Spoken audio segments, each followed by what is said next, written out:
E agora é a vez do comentário do médico Marcos Franck. Olá, Rita. O Rio Grande do Sul, como bem sabemos, adora uma dicotomia. Ou se é azul ou vermelho. Chimango ou maragato, socialista ou liberal. Não há meio termo, não há racionalidade, não há negociação. A China também já foi assim. Até que um dia um presidente mais pragmático anunciou: não nos interessa a cor do gato, interessa que ele casse o rato.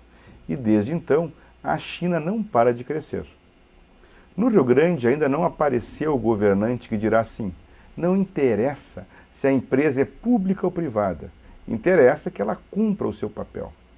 Se voltarmos no tempo, veremos como essas duas noções, volta e meia, entram em conflito em nosso Estado e ajudam a explicar o nosso crescente atraso.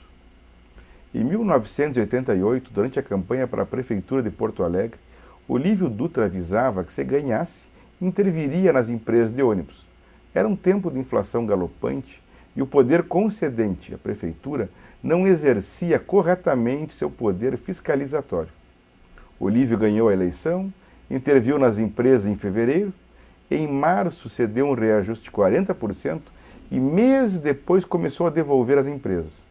Uma briga judicial ali se iniciou e a valentia do galo missioneiro lhe rendeu fama na esquerda, um prejuízo de milhões em indenizações para a prefeitura e um monstrengo chamado plus tarifário para a população.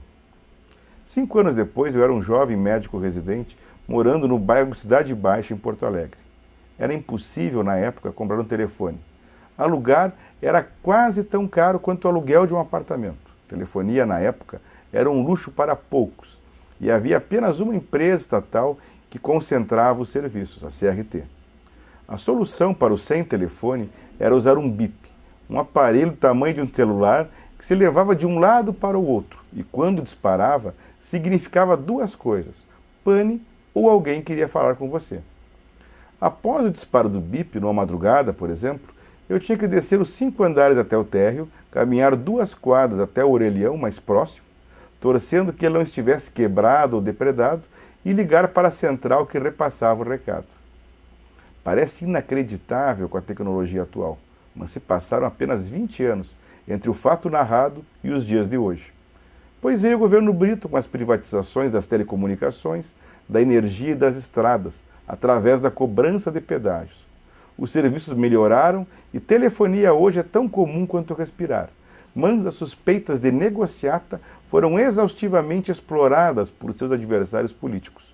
Na eleição seguinte, Brito concorre à reeleição, mas é derrotado por Olívio Dutra, que assume o governo do Estado após utilizar o slogan "Olívio é o caminho, Brito é o pedágio".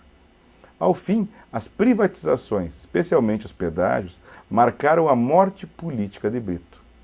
Apesar de anunciar ser o caminho, Olívio, já chamuscado pela estrondosa derrota na questão dos ônibus em Porto Alegre, manteve os pedágios. Em compensação, rompeu com um ícone das empresas privadas, a Ford, que pretendia instalar uma fábrica em solo gaúcho. Depois dele veio Rigoto, não se sabe bem para quê, e Ieda, que não bastasse uma oposição feroz, ainda era de uma inabilidade política atroz. Passaram todos os governos citados e a situação do Rio Grande parece ser cada vez pior. Em 2010, Tarso Genro se elegeu facilmente, vendendo a ideia de valorização dos funcionários públicos e de que um alinhamento com o governo federal traria benefícios ao Estado.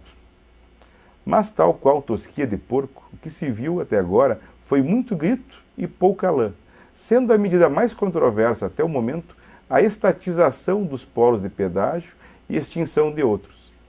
Tal atitude gerou muitas fotos e deverá render muitas imagens para uso na campanha política. No entanto, até o momento tem se revelado um tiro no pé.